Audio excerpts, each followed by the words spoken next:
지난 시간에 저희가 그 내 집 마련하는 방법에 대해서 한번 알아봤잖아요. 오늘 어떤 주제입니까? 값이 오르려면 반드시 이제 또 동행이 돼야 되는 게 이제 개발 호재잖아요. 네, 그래서 그 각종 개발 호재에 대해서 한번 좀 알아보는 시간 준비해봤습니다. 개발 호재가 있나요? 네네. 그래서 그 개발 호재를 하나씩 이렇게 좀 짚어보도록 할 텐데, 그 현재까지 발표된 그 대형 부동산 개발 호재들을 보면은 아무래도 이 GTX 노선을 또 빼놓고는 얘기할 수가 저 없어요. 그거 그죠? 궁금해요. 네. 잠깐만, 수서에도 있는 게 뭐지 그게? SRT. SRT 있고 그렇죠, 그렇죠. GTX가 또 생겨.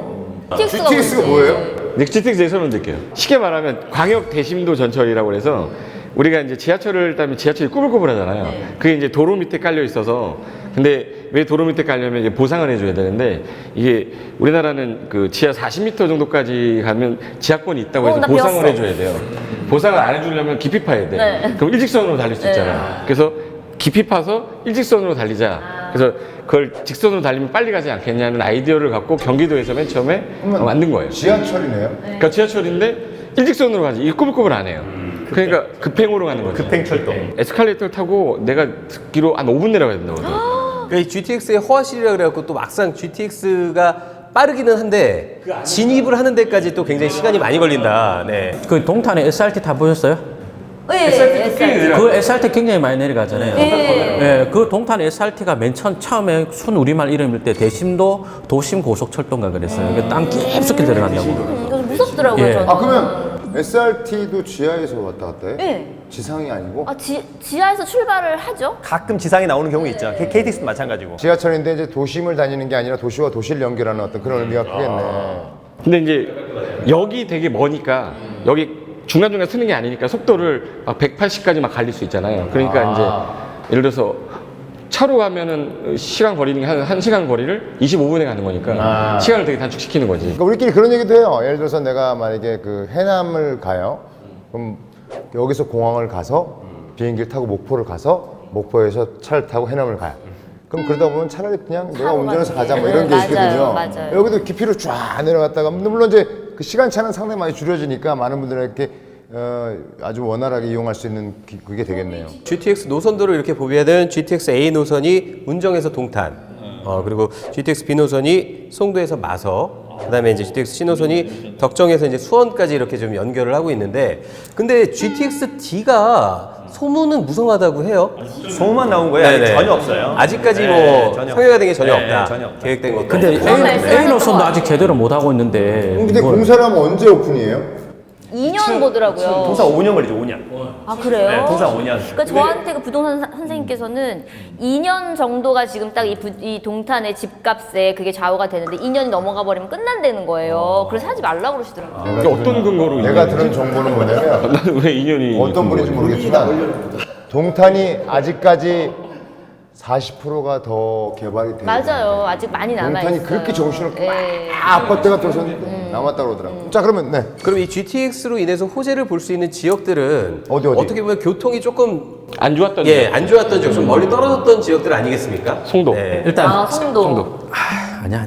내가 말 너무 많이 했어. 일단 아니 지금 말씀하신 뭐 동탄 네, 그렇죠. 운정이라든지 이제 송도, 덕정 이런 지역들이 조금 이런 GTX로 인해서 좀 약간 호재를 볼 수 있을까요, 교수님? 충분히 볼 수 있죠. 그리고 제가 이제 살고 있던 곳이 운정이다 보니까 운정 그 발표 나자마자 이미 가격이 올랐어, 아파트는. 파주 홍보대사. 네. 운정이 북한 쪽은 밑에 있어요. 아니야. 적경 지역. 그렇게 얘기하면 파주 사람들도 죽을 수도 있어. 개성공단에서 30분. 경고. 네. 여러분 그 김종률 대표님의 의견은 저희 랜드프로 부동산 아는 형님과는 무관함을 다시 한번 개인적인 의견입니다. 네네네. 그러면 그 지역이 그러니까 아무래도 GTX와 연관된 지역들이 호재가 있는 거네요. 근데 이제 그 끝이라고 다 좋은 게 아니라 뭐 거기만 좋은 게 아니라 연신내 같은 경우는 중간에 연신내 같은 경우는 뭐 기존에 강북 쪽에서 약간 버려졌던 옛날의 지역이었는데 그 GTX 이후에 또 엄청나게 좋아졌잖아요. GTX가 어디를 지나가든 간에 예를 들어서 연신내를 지나갈 거 아니에요. 그러니까 거기 호재 아니에요. 그럼 잠깐 쉰다는 거 아니야. 근데 여기지, 역. 역을 연신내 그 밑에를 많이 내려가서 뚫어. 위험하진 않겠죠? 그게 저는 그게 무서운 거예요. 우리나라 기술력이라는 게 장난 아니래요. 전 세계에서. 제 자랑 한 개 하고 시작할게요. 네. 스타벅스 얘기는 아니죠. 네, 스타벅스 이야기는 아니고 그 제가 이번에 청량리에 상가 건물을 한 개 샀습니다. 그 청량리에 거기를 왜 샀냐면 이제 GTX 때문에 산 거죠. 지금 며칠 전 뉴스입니다. 한 달 안 돼서 한 2주, 3주 됐는데 모든 지하철역에 보도자료가 날 때 GTX역은 전부 다 복합 환승센터 만들겠다 그랬거든요. 그래서 GTX가 서는 역은 전부 굉장히 집중화될 거예요. 깊이 판 김에 밑에는 지하철, 그 위에 버스 복합 환승 해버리면 그러면 그 일대가 제가 그러니까 내가 내 지역 뛰어날 거면 아예 샀다고 미리 말을 하는 건데 그 뺑뺑돌로 재개발이 다 잘 되지 않겠느냐. 그러면 그 주변에가 이제 재개발이 다 되면 새 아파트가 들어와지면 그럼 상권이 완전 좋아질 것이다. 이것도 팁으로 우리나라에서 지하철 역세권 제일 많은 데가 청량리역이에요. 청량리 11개. 이런 거 어떻게 알았어? 11개. 네. 아유, 청량역은 뭐 유서 깊은 것이죠. 네. 예, 그래서 그 부동산 투자를 뭐 GTX 자체가 뭐 깊이 들어간다 그건 맞는데 그 GTX 주변에 복합 환승센터가 되면서 개발이 더 몰리고 집중화된다. 그게 더 중요한 것 같아요. 그렇죠. GTX가 이게 이제 발표가 난 지가 얼마 안 됐는데 원래 GTX 노선을 ABC 노선 했을 때 노선을 잘 보시면 멈추는 데가 대부분 다 환승역세권들이 있어요. 이렇게 겹치는데 기존 지하철하고 겹친다든가 이제 그거는 GTX가 갖고 있는 목적 자체가 광역으로 사람들을 연결하는 역할을 하기 때문에 짧은 시간 내에 수도권을 들어왔다 나갔다 할 수 있는 것들. 워낙에 이제 교통이 막힌다고 하니까 그 일자리에 있는 분들도 일자리를 통해서 왔다 갔다 하려면 저녁에 1시간 내는 출퇴근을 하는 방식을 얘를 만들어 놨는데 그러다 보니까 이런 문제들이 생기니까 야 그러면 거기 주변도 GTX가 생기는 주변도 좀 개발을 해야 되는데 거기를 놓고 다른 걸 개발하자니 이게 너무 난개발이 될 우려가 있으니까 여기 역사 중심으로 개발을 해서 좀 고밀도 복합하자 뭐 이런 얘기들이 나오는데 봐서 봤더니 가장 효과적인 게 GTX인 거죠. 그러니까 지금은 그전에는 몇 개의 환승 역세권만 그렇게 했는데 이제는 전 환승 역세권을 하자. 예산의 문제가 있긴 하나 그게 오히려 지역의 균형 발전하기 더 좋다라는 측면으로 이제 나가니까 말씀하신 대로 그 주변으로 사람들이 몰리고 상가가 몰리면 이게 소위 말하면 집중 밀도가 높아지기 때문에 주변이 같이 잘 되는 효과가 나오니까 요럴 때 이제 효과가 있는 거죠. 저희들 그 전문가들의 얘기를 듣는 것도 가장 중요하고 일단 네이버에 GTX를 검색하셔서 근처를 한번 투어를 돌아보시는 거예요. 왜냐하면 그쵸. 이게 우리가 얘기하는 것도 정말 중요한 정보지만 본인이 갖고 있는 어떤 그 투자 금이라든가 투자 환경이라든가 이런 걸 감안했을 때 좀 이렇게 거쳐보는 것도 괜찮고 직접 가서 느껴보는 게 중요해요. 자기만의 촉이 있단 말이에요. 맞아요. 그 지역이 어떻게 변하는지를 봐야 돼요. 그 임장의 고수 우리 설춘환 교수님이 그래서 그렇게 임장을 많이 다니시잖아요. 네. 실제 제가 이제 우리 김준율 대표님이 좋은 얘기 해줬잖아요. 청량리에 이런 거. 그럼 이제 시청자 입장에서는 상당히 기분이 안 좋을 수 있거든요. 왜냐면 돈 번 얘기하는 거니까. 배가 아프잖아요. 근데 제가 이제 그러면 저는 이제 아쉬운 이야기 하나 간단히 하나 하고. 저희 이제 형하고 형수가 청량리 미주 아파트를 몇 년 전에 산 적이 있어요. 네, 미주 아파트를 한 3억대 초반에 사가지고 한 6억 정도 찍을 때 저한테 자문을 구했어요. 도련님 이걸 팔아야 될까요 이제는? 그래서 제가 형수님한테 어쨌거나 2배가 넘게 떴으니까 뒤에 사람도 먹을 걸 줘야 된다. 그래서 리스크를 회피하는 차원에서 저로서는 팔았어요. 한 6억대 한 중반에. 그리고 지금 그게 이제 9억 10억을 가고 있는데 그 뒤로 안 본다면서 못 본다면서. 네, 사실 원래 거의 헤어지는 거죠. 사실 이제 안타까운 것은 뒷사람한테 먹을 걸 너무 많이 줬는데. 사람들이 이런 거 있잖아요. 내가 어디를 살려고 했는데 못 샀어. 그래도 배가 엄청 아픈데 갖고 있다가 판 사람은 엄청 배가 아프더라고요. 그쵸. 형이랑 형수가 식음을 전폐할 정도로. 네. 아파트 팔아서 그 아파트 전세 들어간 사람들 죽어요 완전. 아, 그건 더 그렇겠다. 참고로 이제 아까 GTX 얘기가 나왔으니까 중요한 건 이제 현장을 많이 가보면 GTX 때문에 가격이 많이 뜬 지역들은 그 GTX 여기 생기는 근처에 아파트 단지가 많이 있잖아요. 그런 데는 폭등했어요. 아까 얘기한 뭐 운정, 송도 다 그런 거잖아요. 근데 의외로 그런 볼륨이 좀 작다. 대표적으로 덕정. 거의 가격이 별로 뜨질 않았어요. 덕정이 어디지? 네, 덕정은 양주. 그래서 그런 쪽 양주는 의정부 위에 양주. 내가 얘기하잖아. 그래서 어쨌거나 그런 쪽은 좀 많이 뜨지 않았다라고 그런 점이 있었고요. 그다음에 의외로 송도는 많이 떴지만 송도 앞에 이를테면 뭐 부천 종합운동장역 당아래라든지 인천시청 이런 데는 또 그만큼은 또 많이 뜨지 않았다. 또 하나 아까 계속 우리 연과장님 얘기하니까 사람들은 그러면 A, B, C 다 좋은데 중요한 건 이제 언제쯤 이게 개통이 될 거냐라고 하는 부분이 있는 건데 사실은 아직 전부 다 착공조차도 안 한 거니까 앞으로 시간은 최소한 5년인데 저는 7, 8년 이상 걸릴 것 같다. 첫 번째. 그 다음에 어쨌거나 D노선에 대한 기대감이 있어요. 김현미 국토부 장관이 커멘트를 한번 했었죠. GTX D를 갖다가 하겠다. 네, 그래서 하남에서부터 김포나 인천 쪽으로 일단은 하겠다라고 하는 부분이 있는데 GTX 노선을 보면 갈 수밖에 없는 라인이 하나 필요하잖아요. 그죠? 네, 그래서 그런 쪽이 생긴다면 오히려 이제 아까 우리 이준호 교수님도 얘기했지만 그런 GTX역이 생기면 이 개발의 압력이 그쪽으로 다 가는 거죠. 대표적으로 광명역 KTX역이 생겨가지고 처음에 왜 저런 데 생기지? 라고 했는데 지금 무슨 신안산선, 월판선이 전부 다 광명역을 향해서 가고 있는 거잖아요. 그래서 오히려 GTX역이 생기는 곳은 추후의 미래 가치가 저는 굉장히 더 높을 수 있다. 거기서 나는 그때 아까 말씀하신 것처럼 당아래 되게 많이 봤거든요. 당아래 쪽이 많이 접형화 돼 있잖아. 거기는 또 위에서 또 연결이 되잖아요. 저는 그 누가 가끔 가다 물어보면 당아래 어떠냐고 물어보면 아 이걸 사라고 해야 되나 말아야 되나 고민하는데 전 사라고 얘기하거든요. 나쁘진 않은데 지금 현재는 아무것도 없으니까 그냥 산, 그 주변에 그냥 땅값만. 주변에 땅 사라고 이야기하잖아. 그래서 저 토지 하다 보니까 아 근데 내가 이거를 얘기하는 게 맞겠나 했는데 접형화가 돼 있다는 게 아니라 조금 약간 올랐던데. 아니 오르긴 올랐는데 사람들 뭐냐면 아파트를 갖고 있으면 벌써 가격이 만약에 운정력이 있다 그러면 3-4말 2배 떴다 3배 떴다 이런 게 있는데 토지에 대한 가격은 아무도 몰라요. 그래서 여기는 사람들이 떴는지 안 떴는지 모르겠고 어제나 토지 값은 좀 떴는데 사람들이 느낌이 별로 없는 거죠. 느낌은. 그 부천시청에서는 도시계획이 다 나와 있는 거기 때문에 이제 거기가 개발되면 바로 옆에가 춘희동 쪽하고 테크노밸리하고 연결되기 때문에 이제 이게 터져야 더 올라오는데 사실 주거는 별로 없어요. 이제 그런 부분들인데 단점이 하나 뭐가 있냐면 이게 단점이 아니라 지금 이제 신호선 같은 경우도 뭐냐면 이게 광역으로 옮기다 보니까 이 GTX 법상에서 차량이 지나가는 속도가 어느 정도 이상은 나와줘야 돼요. 안 그러면은 지하철밖에 안 되니까. 그래서 기본 속도 이상은 몇 분 정도까지는 유지가 돼야 되기 때문에 중간에 역을 만들 수가 없는데 이게 터지면 오른다는 거 아니까 주변에서 민원이 들어온다는 거죠. 우리도 역 하나 놔달라 중간에. 근데 신호선은 너무 많던데. 그렇지. 그러니까 신호선 같은 경우는 지금 AB는 괜찮은데 신호선 같은 경우는 양주에서 오는 게 좀 걸리는 게 중간에 역을 넣어달라는 얘기들이 나오고 지자체 단체장들이 그런 것들을 하니까 이게 민원 걸리다가 시간이 너무 걸려서 이게 떠버리는 거죠. 이런 것들이 이 광역에서는 좀 문제가 생기죠. 이쪽 입장이 다 다르기 때문에 그 사이에 역을 만들어 달라 그러면 속도는 맞춰야지, 공사는 들어가야지, 민원은 받아야지, 예산은 없지 이러면 이게 좀 문제가 생기는 게 있죠. 이게 여기다 하나만 더 얘기하고 싶은 게 7호선 연장선이 있어요. 7호선 연장선. 그래서 7호선 연장선이 어쨌거나 그 노원 쪽 그 위에서 어쨌거나 그 양주 지나서 옥정 지나서 포천으로 가는 거거든요.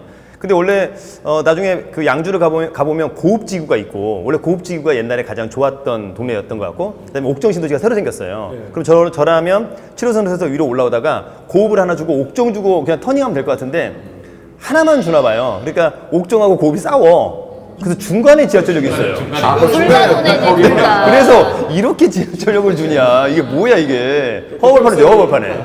야 너무 웃긴 거죠. 업적으로 줬어야지. 잘못하면 진짜 애매해지는 경우 생기니까. 자, 그럼 두 번째 게 이제 또 잠실 마이스 및 영동대로 복합 개발에 대한 내용인데요. 영동대교 복합개발이 그거예요 혹시? 지하. 네, 그렇죠. 지하. 나는 그게 진짜 오래전에 얘기가 나왔잖아요. 네, 맞아요. 야 말도 안 돼 뭔 소리야 하는데 이게 야 현실화되네. 무엇보다도 제가 알기로는 이 잠실 마이스 사업 이것 때문에 이건 뭐예요, 마이스는? 마이스 사업이 코엑스, 그러니까 코엑스 제가 코엑스 말씀드릴게요. 같은 거. 그 잠실 운동장 일대 한강가탄천 영동대교 컨벤션 스포츠의 교통 허브를 만드는 네. 영동대교 그 영동 그 옛날에 저 월드컵 할 때 막 네. 했던 거기서 아까 못 사셨던 그 집 밑에 있는 아야 바로 앞에 아야 거기서부터 시끄러웠을 거야. 잠실 그 뭐 브릿지 하나 또 있잖아 거기 넘어가는 네, 거기까지 다리 다. 저 그래서 운동장 이게 현대 GBC랑도 다 연결이 되는 그 밑에 거잖아요. 삼성역까지 삼성역까지 밑으로 와. 그러니까 종합운동장역 개발까지 다. 오 연결돼요. 종합운동장까지. 밑으로 연결이 다 되는 거죠. 근데 이제 이거 시청자들한테 이야기할 거 딱 한 게요.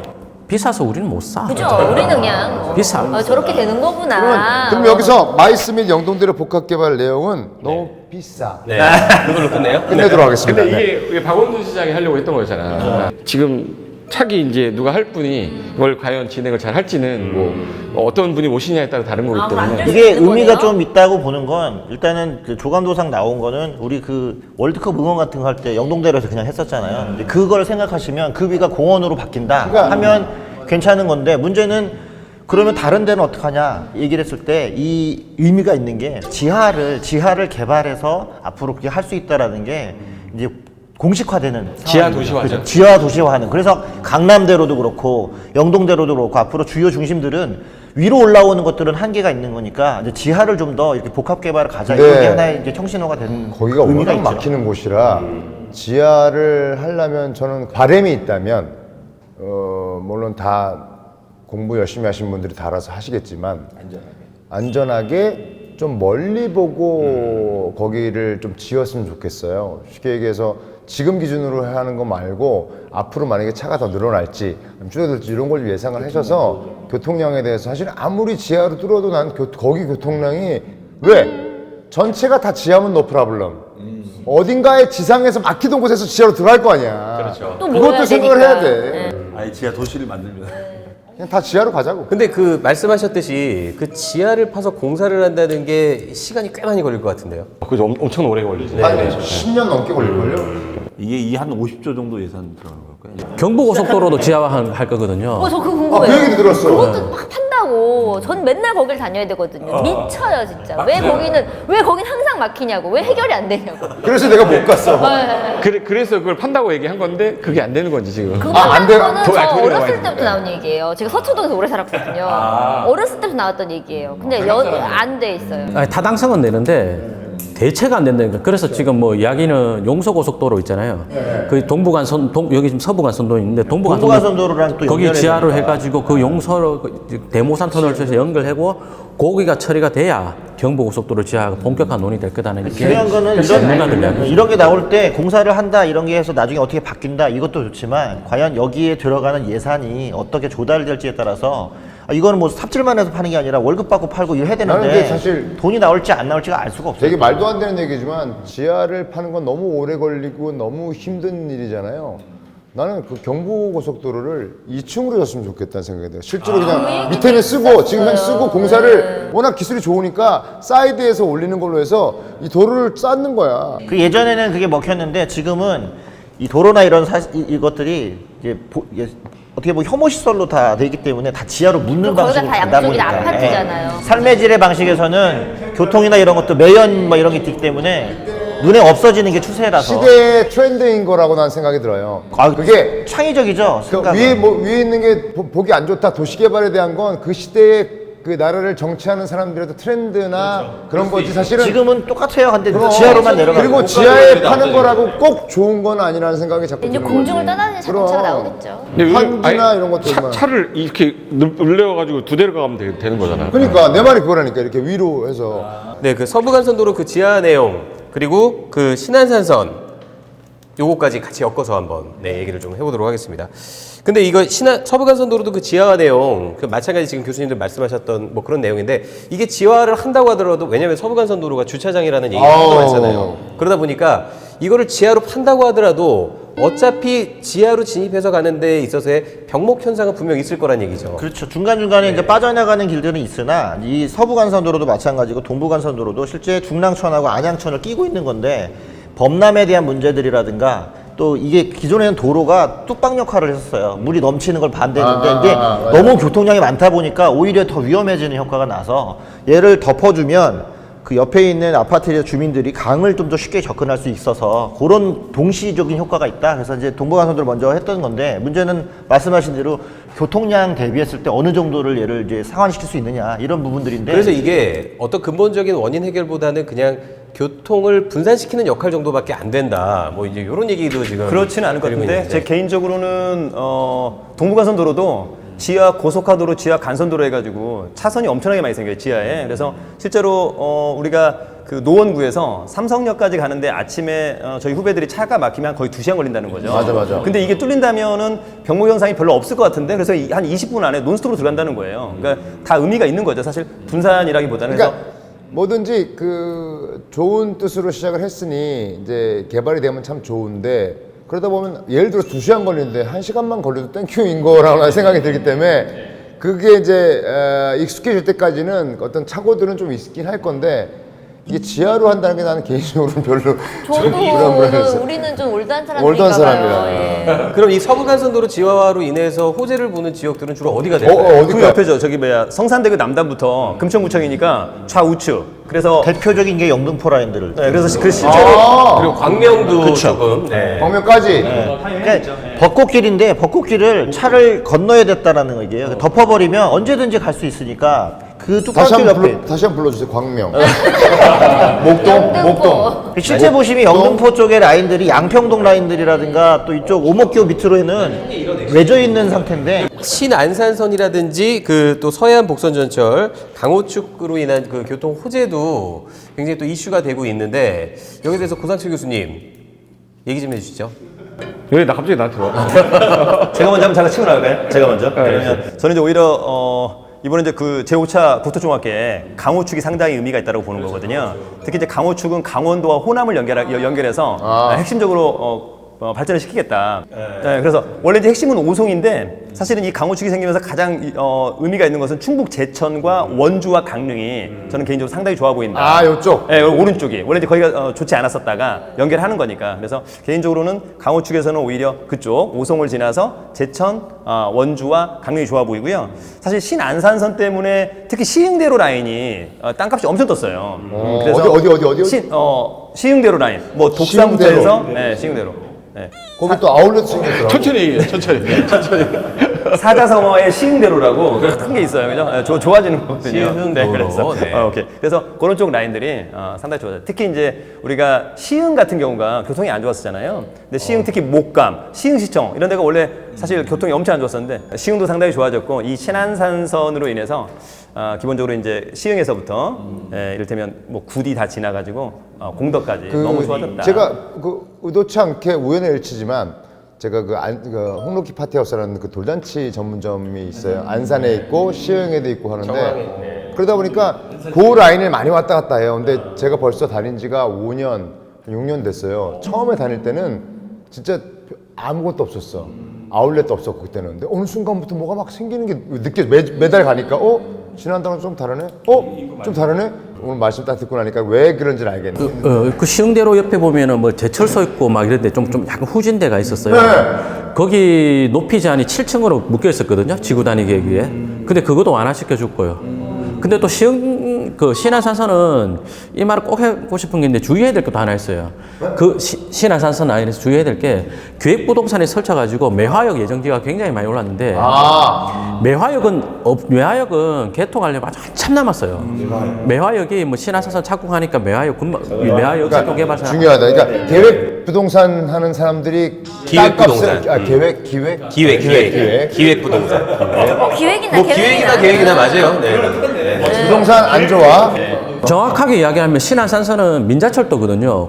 BTO-RS 방식으로 우리나라 처음에 하는 그 철도 방식인데 그 민자철도에 기본 계획이 없던 역을 만들 거면 그러면 그 이용자가 부담을 해야 되고 한 역 만드는 비용이 한 800억, 1000억 드는데 그 주변 땅 주인이 내든지 시흥시가 내든지 해야 되는데 그러면 누가 내? 그럼 이제 이거 되게 웃긴 게 뭐냐면 역세권 개발 사업을 해서 인구가 늘어나면 역 만들 재원이 나오는데 또 역세권 개발 사업은 여기 있어야 하겠다 뭐 이런 거잖아요. 그러니까 자기 먼저는 아니 먼저는 아니야. 그렇죠. 사람들이 많이 오면 세금 많이 얻어서 만들면 되거든. 아니지. 이게 생겨야 사람이 많이 오지. 이런 거 똑같은 거예요. 예, 그 사실은 이제 거기를 경기도시공사 같은 데서 역세권 개발 사업 하는지 검토했는데 안 한다가 됐단 말이에요. 그래서 매화역은 가능성이 굉장히 매화역. 하겠지만 아주 멀리 이야기가 될 것이고 오히려 그 다음 역인 학원역은 그 경기 시흥 테크노밸리 만드는 학원. 광명이요.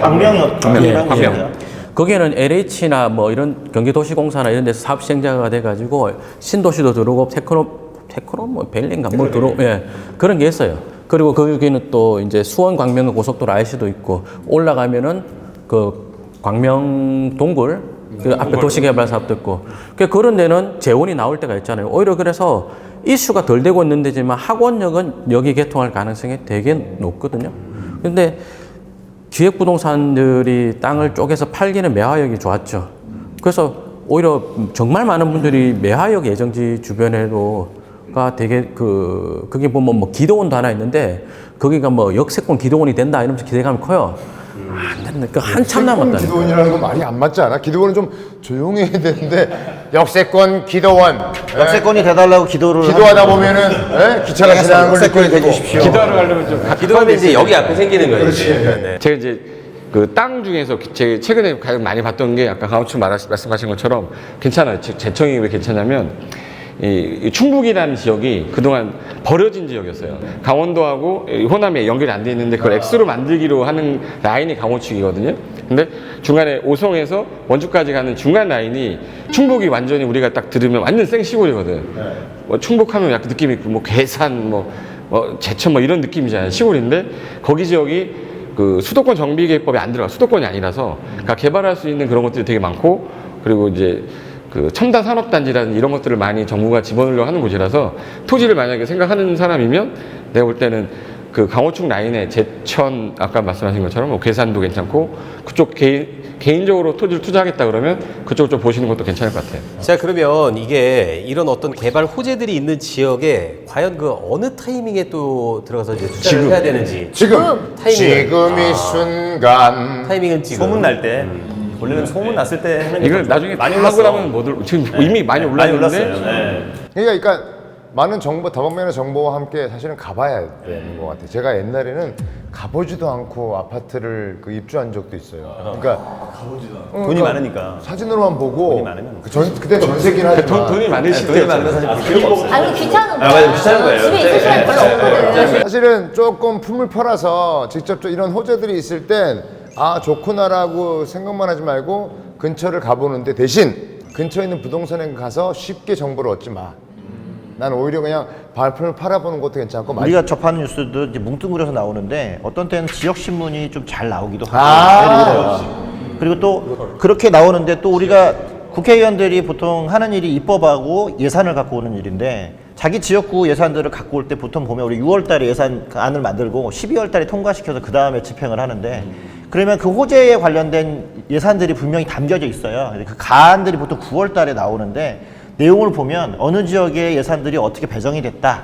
근데 예산은 이게 나오면 써야 되니까 그 예산들이 그렇게 추천이 돼 있느냐 봐야 되고 그게 쓰여지고 있다고 한다면 사실 지금 올랐다고 하더라도 이제 공사가 들어가거나 뭔가 밑작업이 또 들어가면 기반설이 들어오면서 주변이 이제 깔리니까 올라갈 수 있거든요. 그럼 그것을 먼저 보고 움직이는 것도 굉장히 좋은 방법이고 그런 예산들이 돈이 쓰여지고 있느냐를 보면 그 다음 단계에서 뭐가 들어가는지 알 수 있어서 같이 보시는 게 좋은 것 같아요. 그래도 그걸 지금 우리가 더 볼 오를 수가 수 있어요. 있어요? 예산안은 다 공개돼 있으니까. 아, 그래요? 그러니까 그걸 지역 신문에서 보면 돼요. 지역 신문에서는 그 예산이 책정돼 있으면 이 호재가 되니까 우리 지역에 이런 예산이 이렇게 따왔다. 왜냐하면 국회의원들은 자기가 이제 의정 보고 같은 걸 해야 되기 때문에 이번에 예산안 우리가 얼마를 책정해 왔다. 지자체 홈페이지라든가 또는 지자체. 국회의원들 의정 보고서라든가 이런 거 나오기 때문에 이제 그런 걸 힌트를 얻어서 가는 거죠. 일반인들 이야기할 때는 저는 개발 호재 이야기할 때 항상 시행자가 나온 다음에 차라 그래요. 시행자가 나오기 전까지도 부동산 가격은 분명히 올라가는데 사업 시행자. 조금 전에 아까 신안산선 이야기했잖아요. 근데 그런 게 나오면 일단 또 더 오르는 거잖아요. 그때부터 오르는 게 더 많아요. 그게 더 안전하게 더 오를 수 있어요. 안전하게. 그 전까지는 엎어질 수도 있는 사업이지만 시행자가 나왔다는 얘기는 그럼요. 그러니까 조금 가는 차익을 거니까. 들고더라도 시행자가 확실히 안전하게. 정해지니까. 네. 그러니까 뭐 영종도 같은 데다 거기 옛날에 노을빛 타운 만든다고 해가지고 2006년쯤일 거예요. 6년 7년 그때부터 경제자유구역 지정을 해가지고 뭐 민간 개발을 못하게 묶어놓고 사업 시행자 공부를 계속했어요. 공부를 계속했는데 사업 시행자가 비자격자가 해서 나가려면 저 아웃시키고 뭐 그 이래저래 안 되다가 결국은 한 2년 됐을 거예요. 2, 3년 됐을 거예요. 결국은 해제를 했거든요. 그러면 그걸 보고 산 사람들 10년 동안 마음고생 엄청 심했죠. 이게 하나만 더 짚고 들어가면은 우리 서해안복선 같은 경우도 예산이 깎였어요 이번에. SOC 예산이 깎였다는 거 모르고 들어가시면 예산이 깎였으니까 공사가 덜 될 거잖아요. 그런 부분들이고 서울에 있는 서부선도 말씀하신 대로 민자 사업자가 시행자가 잡혔어요. 그러니까 이제 이제부터 되겠구나라고 하니까 들어가도 충분히 괜찮다. 비교를 해봐야 된다. 내가 그 라인 하나만 가르쳐드리고 갈게요. 저는 이제 맨 처음에 보는 게 뭐냐면 시청에서 해당 시청 가면 사이트 가면 공고공람이라는 사이트가 있어요. 그 공고공람이라고 있는데 공고공람. 거기 클릭하시면 모든 계획의 시식의 인가 공고공람이 나와요. 그럼 거기에 보면 아까 우리 성가 우리 보부스님께서 말씀하신 것처럼 시식의 인가 나오고 시행자 나오고 이런 절차가 다 나오기 때문에 그거 확인해야 되는데 그게 이제 우리가 일일이 찾아보지 않는 이상 쉽게 알아보지 못하니까 사이트 가서 한번 보셔야 돼요. 그냥 네이버에서 사업 시행자 검색해도 쭉 떠요. 각종 개발 호재에 대해서 한번 알아봤는데요. 무엇보다 이제 다양한 정보들을 취합하는 것도 좋지만 직접 한번 발품을 팔아서 가보는 게 네, 좋을 것 같다. 네. 네. 그리고 본인이 한번 직접 그 부분에 대해서 몸소 느끼면서 한번 체험해보는 게 네, 가장 좋은 방법이지 않을까 싶습니다. 자, 그리고 오늘 두 번 연속 함께 해주신 최정윤 씨 박수 한번 네. 주십시오. 꼭 시험 화이팅! 감사합니다. 합격! 합격하시길 바라겠습니다. 저 떨어지면 안 나타날게요. 예. 저희는 다음 시간에 네, 또 다른 정보로 여러분들 찾아뵙도록 하겠습니다. 시청해주신 여러분 감사합니다.